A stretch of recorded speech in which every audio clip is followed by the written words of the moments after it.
안녕하세요, 여러분. 저희는 성동종합사회복지관에서 실습 중인 김경빈, 김재리 실습생입니다. 네, 제리씨, 혹시 인권감수성이라는 단어에 대해서 들어본 적이 있으신가요? 인권감수성이요? 그럼요, 들어봤죠.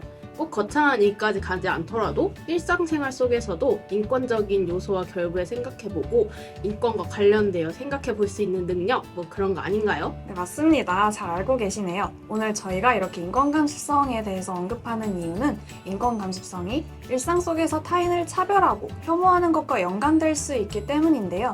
오늘 저희와 함께 일상 속에서 타인을 차별하고 혐오할 수 있는 그런 요소들에 대해서 함께 알아보고 이를 바로잡으면서 여러분의 인권 감수성을 함양시켜보는 것은 어떨까요? 그럼 지금 저희와 함께 가보실까요?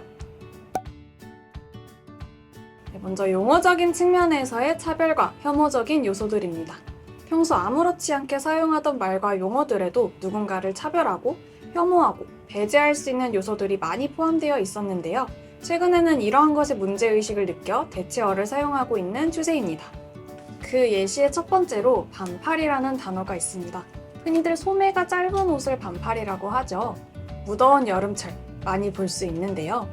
그러나 이러한 반팔에도 누군가를 차별하고 누군가에게 상처를 줄 수 있다는 사실 혹시 알고 계셨나요? 선천적으로 팔이 짧은 사람 혹은 후천적으로 사고로 인해 팔이 짧아진 사람에게 상처를 줄 수 있는 단어입니다. 따라서 최근에는 이러한 반팔 대신 반소매를 사용하려고 노력하고 있습니다. 또한 헬스에 입문하는 사람을 헬리니, 주식을 처음 접하게 되는 사람을 주리니라고 부르는 것을 많이들 보셨을 텐데요. 이러한 표현에도 혐오적인 요소가 들어있다는 사실 혹시 알고 계셨나요?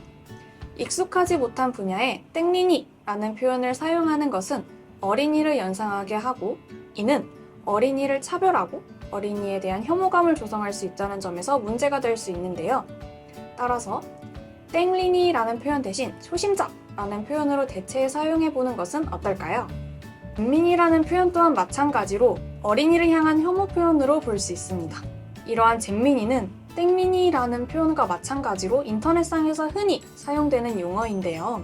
해당 표현 역시 어린이를 미숙하고 민폐만 끼치는 존재로 인식하게끔 만든다는 점에서 지양하는 것이 좋습니다.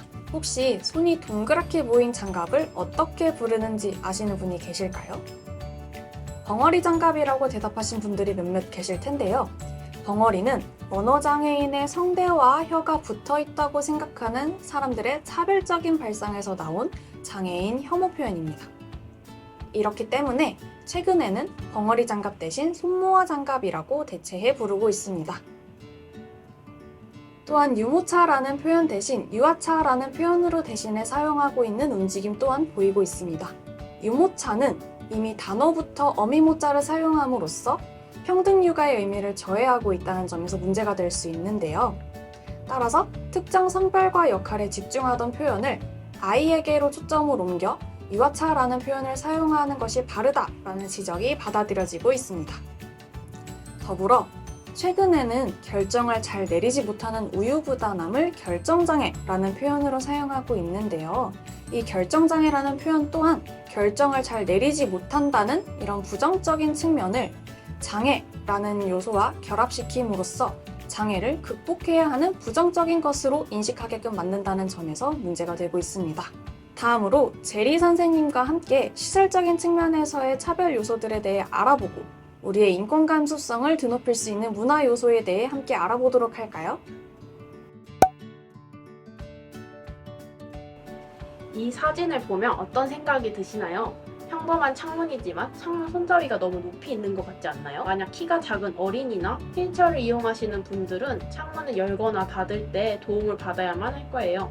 이와 같이 장애인, 아동, 노인 등 사회적 약자를 고려하지 않는 디자인과 시설들은 우리 주변에서 쉽게 찾아볼 수 있습니다. 또한 공중화장실을 이용할 때 영유아 거치대와 기저귀 교환대를 보신 적이 있으실 텐데요. 대부분의 영유아 거치대와 기저귀 교환대는 여자 화장실에만 있다는 점 알고 계셨나요? 육아를 하는 사람은 여성이라는 고정관념에서 비롯된 차별이라고 볼 수 있습니다. 성별에 관계없이 영유아를 동반한 이용자라면 누구나 이용할 수 있도록 모든 장소에 기저귀 교환대와 유아용 의자를 설치해야 하는 것이 맞겠죠? 이처럼 우리 사회 속에서 존재하는 미세한 차별과 편견은 우리가 의식하지 않으면 인식할 수 없습니다. 그러므로 우리가 일상 속에서 인권에 대해 예민하게 받아들이고 문제의식을 느끼려고 노력한다면 인권 감수성을 향상시킬 수 있을 것입니다. 영화나 드라마, 도서를 통해 인권 감수성을 향상시키는 방법이 가장 간편하면서도 쉬운데요. 그래서 저희가 인권 감수성을 향상시킬 수 있는 몇 가지 콘텐츠들을 소개해 드리려고 합니다. 첫 번째는 어린이라는 세계라는 책입니다. 이 책은 독서교실 안팎에서 어린이들 특유의 생각과 행동을 유심히 관찰하고 기록합니다. 이 과정을 통해 어린이의 세계에 반응하며 깨닫는 어른의 역할과 모든 구성원에게 합당한 자리를 마련해야 할 사회의 의무에 이르기까지 점차 어린이에 대한 시야를 넓게 확장해 갑니다. 어린이를 더 잘 이해해 보려는 노력은 나 자신을, 이웃을, 우리 사회를 구석구석까지 살피려는 마음과 다르지 않습니다.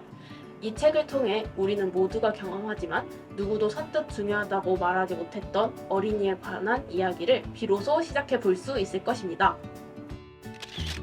다음은 영화 인턴입니다. 이 영화는 창업 1년 반 만에 직원 220명의 성공 신화를 이룬 줄스의 패션 쇼핑몰에 수십 년 직장 생활에서 비롯된 노하우와 나이만큼 풍부한 인생 경험이 무기인 70세의 벤을 인턴으로 채용하게 되면서 일어나는 이야기를 담은 영화입니다. 보통 노인이 은퇴를 하고 나면 가정에서의 역할이 보호자에서 보호를 받는 사람이 되고 자신의 체력과 건강 등 신체와 관련된 것들이 쇠퇴하기 시작하는 시기이기 때문에 많은 변화를 겪게 되는데요. 그러나 대개 미디어에서 표현하는 노인의 모습은 이 영화에서 찾아볼 수 없습니다. 영화 인턴을 통해 수동적이고 보수적이었던 노인의 이미지를 변화시켜보는 건 어떨까요? 세 번째 추천 컨텐츠는 드라마 이상한 변호사 우영우입니다. 이상한 변호사 우영우는 천재적인 두뇌와 자폐 스펙트럼을 가진 변호사 우영우의 대형 로펌 생존기를 담은 드라마인데요. 과거에는 장애인의 부족한 면과 순수함에 초점을 두어 도움이 필요한 사람으로 이야기가 전개되었다면 이 드라마에서는 스스로 무언가를 해내고 주체적으로 삶을 살아가는 장애인의 모습을 보여줍니다. 많은 사람이 접할 수 있는 드라마에서 장애인을 긍정적으로 묘사한다면 우리 사회의 장애인에 대한 인식을 긍정적으로 변화시킬 수 있을 것입니다. 여러분도 이 드라마를 통해 장애인에 대한 인식을 변화시키는 기회가 되셨으면 좋겠습니다. 마지막으로 경빈 선생님과 함께 성동종합사회복지관이 전하는 상호 인권 존중의 방식을 알아보는 시간을 가져볼까요? 저희 성동종합사회복지관에서는 직원이 이용자에게 또 이용자가 직원에게 서로 존중의 마음을 전할 수 있도록 노력하고 있습니다. 그 대표적인 예시로 저희는 프로그램을 시작할 때 존중의 마음을 담은 서약서를 작성하고 있는데요. 옆에 보이는 이 서약서가 바로 그것입니다. 이 서약서는 직원학대 금지 서약서, 금전물품 제공 금지 서약서 등의 내용을 담아 프로그램이 올바르게 운영되고 사회복지사와 프로그램 이용자가 상호 존중할 수 있도록 더 나은 방향으로 함께 나아가고자 합니다. 더불어 행복한 사회는 멀리 있지 않습니다.